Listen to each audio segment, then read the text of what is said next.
Bismillahirrahmanirrahim. Assalamualaikum warahmatullahi wabarakatuh. Selamat berjumpa adik-adik mahasiswa dalam mata kuliah kita, yaitu hadis pendidikan. Ya, sebelumnya saya ingin mengucapkan terima kasih ya atas kesabarannya dan kesediaannya untuk mengikuti proses perkuliahan yang dilakukan secara daring ya. Saya juga tak lupa mohon maaf karena keadaan yang seperti ini, pandemi yang belum berakhir.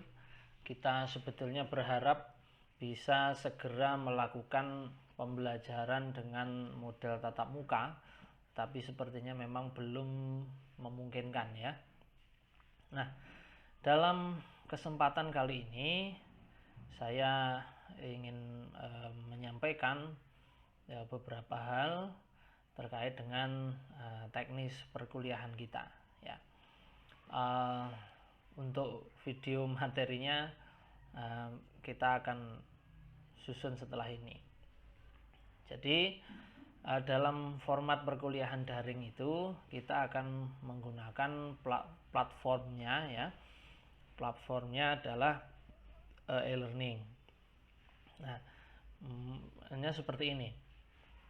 Kita lihat di slide sini. Ini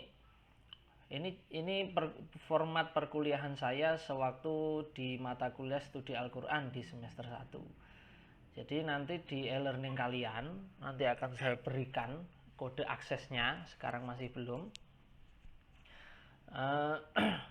Jadi ada ini seperti ini, ada ringkasan materi, kemudian di bawahnya nanti ada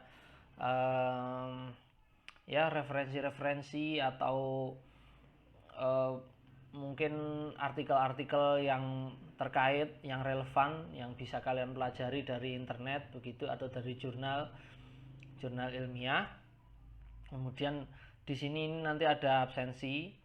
Jadi kalian nanti setiap kali pertemuan itu absensi itu saya berikan kesempatan mulai dari pagi sampai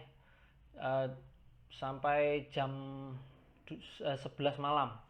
Jadi kalian bisa melakukan absensi itu selama 1 hari penuh di jadwal kalian. Nah, kemudian materi yang akan saya sampaikan itu akan saya sampaikan melalui video yang akan saya upload di YouTube. Nah, video yang ada di YouTube itu nanti akan saya tautkan linknya di sini. Kalian bisa menonton dari sini ataupun bisa menonton dari channel YouTube saya langsung. Begitu. Kemudian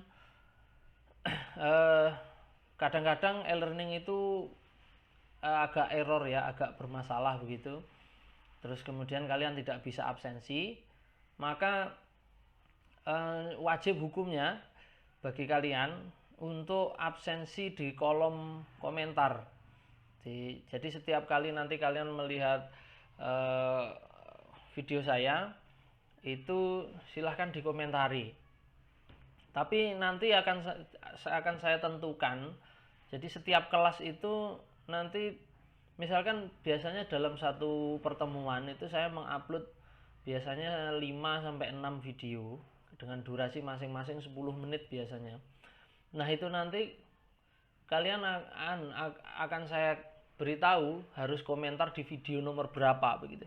Jadi tidak semua video itu nanti kalian komentari, tapi cukup satu video saja yang kalian komentari, misalkan dari 6 atau 7 video itu. Terus itu nanti komentarnya berupa apa? Komentarnya itu berupa konfirmasi kehadiran. Jadi kalian nanti menulis nama, terus kelas, NIM, hadir begitu di kolom komentar di YouTube. Itu wajib dilakukan, karena nanti jaga-jaga kalau e-learningnya itu suatu saat error, jadi datanya nanti akan terekam di situ. Gitu. Dan juga untuk seluruh mahasiswa saya yang di mata kuliah hadis pendidikan, saya himbau untuk like dan subscribe subscribe di video saya, jadi di channel YouTube saya nanti, supaya channelnya berkembang. Baik. Itu wajib itu, tapi ya wajib. Nah, jadi nanti seperti itu. Tautannya akan saya tautkan di sini. Tautannya akan saya tempelkan di sini. Jadi kalian bisa menonton dari e-learning atau dari YouTube-nya langsung dari channel saya. Nah, di bagian bawah sendiri nanti ada tempat untuk mengumpulkan tugas. Jadi ada kolom untuk mengumpulkan tugas. Nah, tugas kalian nanti seperti apa? Tugas kalian nanti membuat review atau membuat ulasan dari apa yang sudah saya sampaikan. Gitu.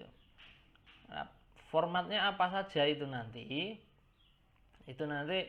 saya akan tunjukkan. Jadi saya nanti akan mengulas.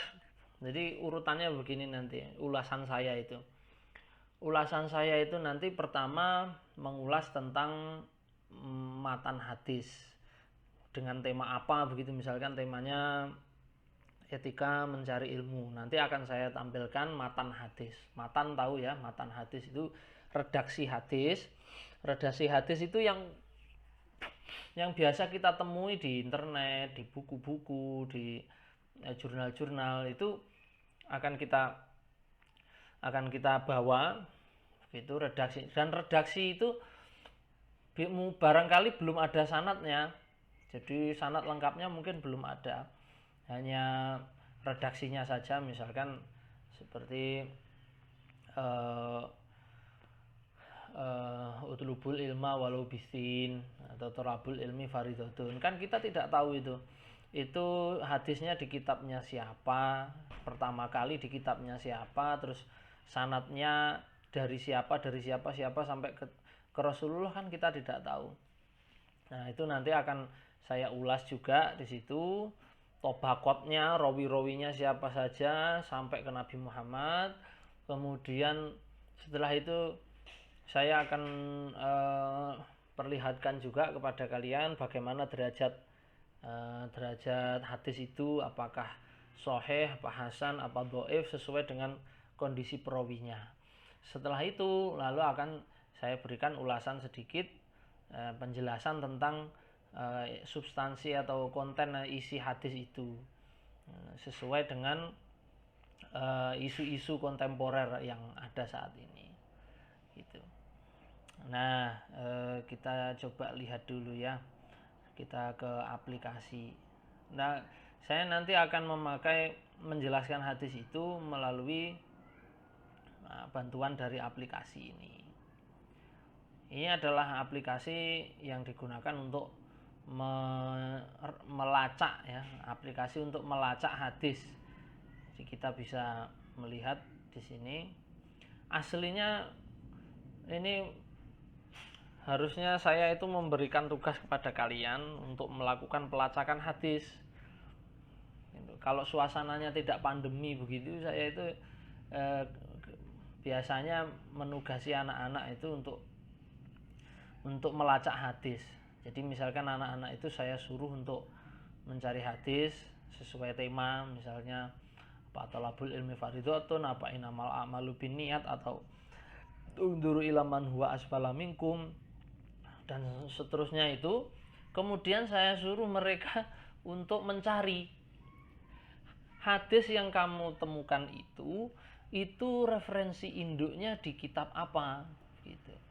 Karena kita mengenal di dalam hadis itu ada 6 atau 9 kitab primer hadis, yaitu Bukhari, Muslim, Nasai, Abu Dawud, Ibnu Majah, Tirmidzi, Daruqutni, kemudian Ad-Darimi, Musnad Ahmad bin Hambal. Nah, itu kitab-kitab yang primer. Adapun seperti Bulughul Maram, Riyadhus Shalihin, itu kitab sekunder itu mereka menukil dari kitab ini.